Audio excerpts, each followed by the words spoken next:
Ce n'est pas n'importe qui peut devenir un acharya, c'est-à-dire celui qui enseigne à l'humanité. Mais beaucoup peuvent devenir un mukta, c'est-à-dire un libéré. Pour le libéré, le monde tout entier semble un rêve, mais l'acharya doit s'installer entre les deux états. Il doit avoir la connaissance que le monde est véritable. Sans quoi, pourquoi enseignerait-il? Et d'autre part, s'il n'a pas réalisé que le monde est un rêve, alors il ne vaut pas mieux qu'un homme ordinaire.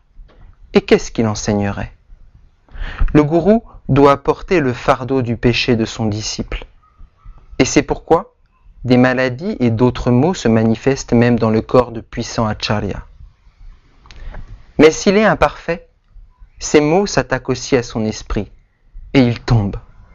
Aussi n'est-il pas facile d'être un acharya.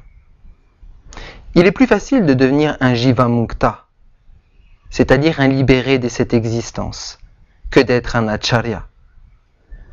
Car le premier des deux sait que le monde est un rêve, et ne s'en préoccupe pas.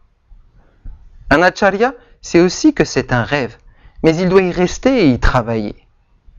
Il n'est pas possible à tout le monde de devenir un acharya. L'acharya est celui par qui la puissance divine agit. Le corps dans lequel on devient un acharya est très différent de celui de n'importe quel autre homme. Il existe une science pour conserver ce corps dans un état parfait. Son organisme est extrêmement délicat. Il est très sensible. Il porte en soi la capacité de joie intense et de souffrance intense. Il est anormal. Remplir le rôle de maître spirituel est très difficile. On doit se charger des péchés des autres. Chez les hommes moins avancés, il y a toutes les chances de chute. Si le gourou n'en recueille que de la douleur physique, il doit se considérer privilégié.